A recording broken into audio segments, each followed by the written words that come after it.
11th में पहला चीज तो आप ये जान लो कि भाई प्रोबेबिलिटी 0 से 1 के बीच में होता है, ठीक है। इस वाले को बोलते हैं इम्पॉसिबल इवेंट, बात नहीं, हाँ इम्पॉसिबल इवेंट, या फिर अब एक इवेंट लिख दिया मैंने, इवेंट, या फिर आप बोल सकते हो नल इवेंट। अब बोलोगे सर ये क्या है, मान लो कि आपने सिक्का उछाला तो क्या आ सकता है, हेड और सिक्का उछाला तो क्या आ सकता है, हेड या टेल। कोई आपसे पूछा कि मैं सिक्का उछाला, बताओ आम निकलने की क्या चांस है, आम, तो भाई सिक्का से कोई रिश्ता है आम का, नहीं ना, तो यहां पे होगा, यहां बोलेंगे इम्पॉसिबल इवेंट। या फिर मैंने बोला कि डाइस को मैंने फेंका, बताओ 8 आने का क्या चांस है, 8 होता ही नहीं है भाई, डाइस को उछालेंगे तो 1 से लेकर 6 तक आएगा, 8 कभी नहीं आएगा, ये क्या हो गया, इम्पॉसिबल इवेंट, ठीक है। ये हो गया टोटल इवेंट बोल सकते हो, टोटल हमारे पास 1 ही आ सकता है, ठीक है। चलो पहला पॉइंट तो हमें ये सीखना था, कभी नहीं। दूसरा पॉइंट, सेकंड पॉइंट क्या है हमारा, सेकंड पॉइंट में आपको ये जानना है, ये हो गया वाला, ये रहा। सेकंड पॉइंट में आपको ये जानना है कि टोटल आउटकम को हम सैंपल स्पेस बोलते हैं, याद रखना बस। टोटल आउटकम को बोलते हैं सैंपल स्पेस। अब बोले सर टोटल आउटकम क्या होता है, मान लो कि डाइस को मैंने उछाला तो क्या क्या आ सकता है बताओ, 1 आ सकता है, 2 आ सकता है, 3 आ सकता है, 4 आ सकता है, 5 आ सकता है, 6, ये है सैंपल स्पेस, यही हमारा टोटल आउटकम, ठीक है। थर्ड पॉइंट में आपको क्या जानना है, थर्ड पॉइंट में और क्या काम आएगा हमारे, म्यूचुअली एक्सक्लूसिव इवेंट, लिख लो बेटा, ये हमारे काम का है जो आपने क्लास 11 में पढ़ा है।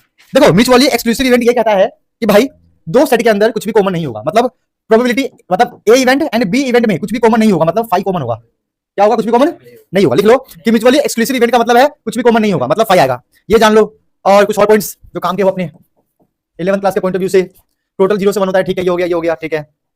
और क्या हो जाए, यूनियन, और क्या आ जाए, कुछ दिमाग में आ जाए सर। फिर आपका 20 मिनट सीरीज, हाँ काफी है भाई, 20 मिनट सीरीज बहुत इनफ है भाई सर, आप गॉड हो, धन्यवाद भाई, धन्यवाद। चलो एक और चीज दिमाग में है, जवान पे नहीं आ रहा, क्या था, एग्जॉस्टिव इवेंट लिख लो, एग्जॉस्टिव, ये लिख लो एग्जॉस्टिव इवेंट। इसका मतलब यह है कि इंसान थक हार गया है, कुछ भी नहीं बचा उसके पास, ठीक है, कुछ भी नहीं बचा। जब इंसान थक हार जाता है ना तो उसे बोलते हैं एग्जॉस्टिव इवेंट। तो इसका ये मतलब है, सुनो, इसका मतलब यह है कि इवेंट ए मतलब 1 ले लिया, ठीक है, इवेंट 4 5 6 7 3, अब बताओ जब इनको मिलाएंगे तो क्या बनेगा हमारा ये सैंपल स्पेस, क्या बनेगा हमारा ये सैंपल स्पेस। तो इसका मतलब एग्जॉस्टिव इवेंट के अंदर छोटे छोटे इवेंट्स को मिलाकर हमारा टोटल बनता है इक्वल टू सैंपल स्पेस, याद रखना, ठीक है। और एक और चीज याद आ गया दिमाग में, एक बच्चे ने भी लिखा था, दूसरा ये है कि पी प्रोबेबिलिटी ऑफ ई, अब probability of E not equal to 1 होता है, बस लास्ट। ई नोट का मतलब ई नहीं आने का चांस है, हाँ तो बस। तो ये हमारा क्लास 11th का था। फाइनली अब हम लोग क्लास 12th के मैथमेटिक्स करने को तैयार है। अब क्लास 12th का मैथमेटिक्स करने से पहले मैं आपको कुछ एग्जांपल देता हूं कि हमें क्लास 12th में क्या पढ़ना है। पहला तो ये एग्जांपल है कि आप स्कूल से घर निकले, मतलब नहीं, घर से स्कूल के लिए निकले, अब आप लेट हो गए, आप स्कूल में लेट हो गए, तो लेट क्यों हुए उसके पीछे भी बहुत सारी चांसेस है, बहुत सारी प्रोबेबिलिटी है। पहला ये है कि घर से आप लेट निकले तो स्कूल के लिए लेट हो गए। दूसरा चांस है क्या, जो बस आपको लेने आ रहा था वो बस ही लेट आया तो आप लेट हो गए।